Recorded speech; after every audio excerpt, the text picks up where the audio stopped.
This Full Build Friday must be fated, in part because you folks voted on it, but also because it features a fellow from the Fate series. Not only is this a remastered build, it also manages to match our anime theme, as we take a fresh look at Astolfo, Rider of Black from the Fate series. 行きなさい、アストルフォ。シャルルマーニ12勇士としての力量見せてもらうわよ。ああ、嫌だ嫌だ。腹ごとは本当に嫌だ。でもまあ、仕方ないか。We of course have some build goals to look at, but before we do, I'd appreciate it if you'd like the video and perhaps subscribe to the channel. That said, let's get into it. Characters from Fate are based on figures of myth, legend, and history, and Astolfo here is no exception. He was once a knight who served as one of Charlemagne's 12 paladins, until he was summoned as a supernatural servant. In either state, he tends to fight with a sword, but also wields a lance called the Trap of Argelia that is able to drive foes to their knees. He wields these weapons with a might that belies his slender frame and can even enhance his strength to do so. As a rider unit, he excels at mounted combat and personally rides a hippogriff that can charge at his foes. His innate magical resistance can be enhanced by his Cassier de la Distille, a spellbook that can cancel out or dismiss other magic. As if all that still wasn't enough, he also wields the La Black Luna hunting horn, which can strike fear in the hearts of enemies and release devastating sound bursts. Putting that all together, Astolfo is a highly capable warrior and swordsman, though his greatest strength comes more from the variety of artifacts that he has collected. This arsenal includes a magic nullifying book, a powerful hunting horn, and a deadly lance. In addition to these items, he has also tamed a hippogriff to serve as his mount, which aids him in diving strikes. Many of our ABCs here are going to look the same as they did back in the day. That means we're going to start with the human ancestry with the versatile heritage, which can lead to Astolfo gaining the Ride General feat, something which feels pretty important for the so-called Rider of Black. This build will be a little lacking on skills, and as such, takes an early natural skill ancestry feat to become trained in nature for some riding skill feats, and occultism for an archetype. For ability scores, strength is going to be important for wielding his weapons, whereas charisma will make his magic more meaningful. As a knight, he's taking the noble background, which will give him training in society and heraldry lore. That gets followed up with the Courtly Graces skill feat, which just fits nicely for such an austere and auspicious individual. His ability scores reverse this time with the background boost going to charisma, whereas his free boost increases his strength once more, as I was assured that he was surprisingly mighty. I did consider using the Thaumaturge class, possibly exploring the range of artifacts that he's collected, but after looking through it, I still think Champion is the way to go. I didn't particularly pick out a deity this time, but you'll want something that can be holy, since he is classified as a chaotic good character, though optimally you will want access to the Destruction Domain. From the Pathfinder stable, Regathiel stands out as an option here. Either way, this will help him serve as a strength-based warrior who follows the Justice cause and uses Lay on Hands as his devotion spell, mainly because he doesn't use a shield to make Shields of the Spirit viable. As a rider, he has to take Faithful Steed to likely take up a horse animal companion, though honestly you could go for any of the variety of mounts present in Pathfinder. No matter which you take, we will eventually lead into his hippogriff, but that is still a whiles away for now. He doesn't get many more skills from his class, only becoming trained in acrobatics, athletics, diplomacy, and religion. He also takes ability boost to strength, dexterity, constitution, and charisma. That deck should work for his armor, while strength will be his most important attack stat. However, charisma will also be important for an archetype I've got my eye on, and just generally fits in with Astolfo's personality. Given that I already mentioned archetype, you might imagine we're taking it at second level, but for now, we're going to hold off on it. Instead, Astolfo takes Divine Grace as his class feat, granting him a reaction to gain a bonus against spells, which will serve as an early reference to his innate magic resistance, or his Cassier de la Distille. If you're familiar with the old build, you might notice a lot of feats from it just shifted around, a trend that continues with his Bon Mot skill feat. He doesn't make the most out of the penalties it inflicts himself, but it will allow him to aid his allies and feels appropriate for the character from what I've observed. With the mount feature moved entirely to class feats, Astolfo can gain a blessed armament at 3rd level to empower his weapon, which might be important whether he's wielding his lance or his sword. I focused on diplomacy for his skill increases with this version of the build, making him an expert of it at this level. For his general feat, we'll stick with Keen Follower, which is meant to reference the fact that Astolfo was considered the weakest of the 12 paladins, and this allows him to follow in the footsteps of his seniors. For our fearsome but feminine fighter's 4th level, he starts with Deity's Domain, using the Destruction domain to gain Cry of Destruction. This unleashes a cone of sonic damage that deals enhanced damage if he's already hurt somebody this round, which is meant to resemble his La Black Luna. We switch it up a bit then with Titan Wrestler as his skill feat, and this will mainly let him take advantage of his one-handed fighting style, as well as the strength that he's just about to increase. As promised, level 5 sees him take ability boost to Strength, Constitution, Intelligence, and Charisma. He mainly wants that intelligence to shore up his skills, making him trained in performance, whereas his actual skill increase makes him an expert in occultism, and that's going to set him up for something else down the line. He does become an expert with his weapons here, and then takes Witch Warden. This gives him a bonus on all saving throws against curses, or any spells cast by witches or hags, once more resembling his Casseur de Logistil. Beyond that, we definitely want to increase the effectiveness of our mount, so at 6th level, Astolfo takes Loyal Warhorse to mature his animal companion. His skill feat, Root Magic, dips back into furthering his anti-magic trend, as it allows him to grant himself or his allies a bonus on saving throws against a spell or hazard. Champions become experts in armor as early as 7th level, where they also gain weapon specialization.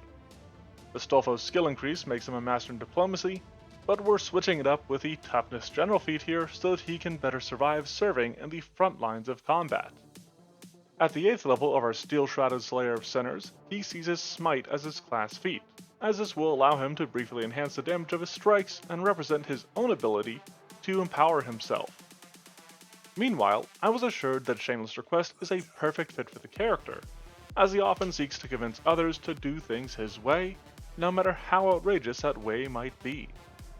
There's a nice array of boons at 9th level for this barely boyish battler. He gets Champion Expertise, Reflex Expertise, and Sacred Body.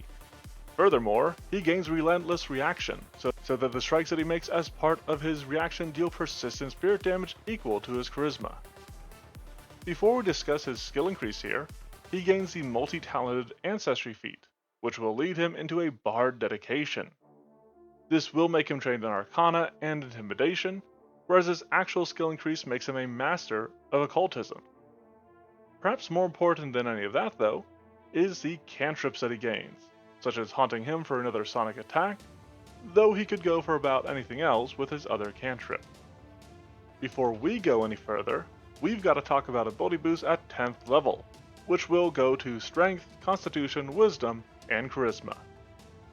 Then, while I'd love to delve deeper into that dedication, we detour into Imposing Destroyer, intending to make Astolfo's mount a savage animal companion, since, unless you picked a mount that has the finesse trait on its strikes, that will be its main attack stat. Hobnobber's skill feat is a callback to the pre-master build, where it's mainly just meant to make him a bit better at forming connections with others. The last odd level saw Astolfo increase his Fortitude and Reflex, and for level 11, he gets an increase to his Divine Will this time around. He also gains Perception Expertise, an Exalted Reaction to spur on his allies, and then a skill increase to become an expert in Performance. Incredible Investiture serves as his general feat based on the notable number of noble phantasms that he wields, since this will let him invest in more magical items than most.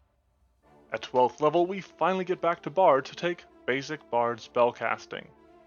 Through this, Astolfo can gain more sonic spells, such as Concordant Choir, which I really like, and then Dispel Magic, which he will end up signaturing so that he can cancel out other spells.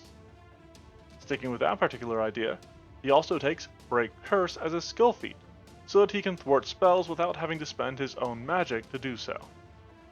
Lucky level 13 grants Astolfo armor and weapon mastery, whereas his skill increase makes him a master in his performance skill. He used cooperative nature for his ancestry feat here, so that he can work better alongside the 12 paladins, or whoever else he finds himself in the company of. Thanks to the investment that we've already been putting into occultism, Astolfo can take Expert Bard spellcasting at 14th level, using it to squeeze in the likes of maybe fear or heroism, or something to knock people prone. The latter of these will help reference away his lance downs others. His skill feat is Fascinating Performance, which is another callback to the pre-master build, and leans into the more playful side that he seems to possess. Now, before we move on from here, there's something important to note for this build. At this point, he can retrain into an advanced companion. Specifically, he can now gain a Hippogriff mount to match his most common mount. This companion even comes with the ability to fly, and a support benefit to aid him in jousting against foes. Overall, it is a perfect fit that was not available in the pre-master system. With those ability boosts at 15th level, Astolfo increases his strength, dexterity, wisdom, and charisma. He gains greater weapon specialization and also becomes a legend in diplomacy. For his general feat, I'd slip in Express Rider. While technically a general feat, this is mostly a skill feat that just allows Astolfo to demonstrate his skill as a rider and push his mount a little bit faster. This minute but mighty melee master manages Auspicious Mount as his class feat at 16th level. While this was important in the pre-master, the Auspicious specialization isn't as useful since he already has the Hippogriff mount. I'd probably go for Racer to eke out some more speed from it, but you might also want something that increases its strength to make it a bit more of a combat threat. As for his skill feat, Legendary Negotiation takes advantage of the diplomacy that he's been increasing, and is another way for him to force others to calm down and listen to what he's trying to say. 17th level then sees his soldiers seize Champion Mastery and Legendary Armor Proficiency. For the sake of next level, his skill increase goes to Occultism so that he becomes a legend of it. This time around, Heroic Presence is an easy pick for Astolfo's ancestry feat here, letting him rally his teammates and lead them into battle. With his 18th level and freshly legendary Occultism, Astolfo gains Master Bard spellcasting to gain some higher rank spells. He might not necessarily need these higher rank spells specifically, but being able to upcast some of those other spells we've talked about will certainly be handy for the character. Now, given all the gear that this guy's gathered, he wants Pilgrim's Token as a skill feat, so that he has one more trinket to add to the pile of totems that he's collected on his adventures. By his 19th level, Astolfo automatically gains the Hero's Defiance Focus spell to hang in the fight, while his skill increase means that he becomes a legend in performance. Given his apparent friendliness, I like a home in every port as his general feat here, so that he can roam in range anywhere he pleases and still find friendly faces. To round out his ability scores at 20th level, he takes boost to Strength, Dexterity, Constitution, and Wisdom. Reaching back to his Blessed Armament, he actually uses Radiant Armament as his final class feat to turn the weapons that he wields into Brilliant or Astral armaments. Then, Gladhand as his skill feat harkens back to his pre-master build, and just fills out his diplomacy skill feats as we close out on this build. When it comes to playing this remastered Astolfo, I'm not sure he's doing anything too crazy. I imagine him mostly wielding his lance, so he'll want to use the support benefit of his horse or hippogriff to maximize that damage there, and might even call out a smite beforehand. However, he will want to be careful about charging in too deep and leaving his allies behind, outside of his protective aura. If Astolfo is in position already and against a foe with a weak fortitude, he could follow up a strike with a blast from LeBlanc Luna in the form of Cry of Destruction, to have it unleash even more damage. In a free Archetype game, he could expand on the Bard with the likes of Anthemic Performance or Occult Breath. Alternatively, a Cavalier dedication could be great, as he uses it to take the likes of Cavalier's Charge, Trampling Charge, or Legendary Rider. You might also like something along the lines of a Thaumaturge dedication in an effort to reference the wide array of artifacts that he's acquired. But even without those, I think we've remastered this fine feminine fellow fully. But if you still have any doubts, let's go ahead and review. Astolfo, Rider of Black, is a versatile human champion who follows the justice cause and has a background as a noble, referencing his knightly nature. His focus on strength and the blessed armament means that he can fully wield his sword or his lance, though the latter is particularly suited for his mounts, given that he is a rider. He can deliver greater blows than usual with Smite, or by picking up spells such as Heroism from his Bard dedication. By expanding on his mount feats and options, he can eventually gain a Hippogriff companion to carry him into battle and match the one that he is best known for riding. To cover his resistance and Casseur de la Gestille, there's a lot of anti-magic effects in his kit, ranging from Divine Grace to Root Magic to even the Dispel magic from his Bard spells. These same spells provide a number of ways to explore the blasting of his La Black Luna, such as Haunting Hymn or Concordant Choir, though earlier than either of them is Cry of Destruction coming from his domains as a champion. This tanky twink touts troves of treasures while taunting traducers into terminal trespasses. When these terrorists tend towards turpitude, he toots a trumpet to tremendous tenor and turns his terrific trafficker for a trouncing trample. We're over halfway through anime, but there's plenty more to come. Let me know what you think of this build and what other sorts of builds you'd like to see in a comment. If you like what you see here and want more, check out the Monster Monday blog, which is linked below along with the Twitter and Discord. Thanks for watching, and have a fantastic Friday. 遠からんものは音にも聞け近くばよって目にも見よ我が名はシャルルマーニュ12せめて最後まで言わせてよ久しぶりだったんだからさもう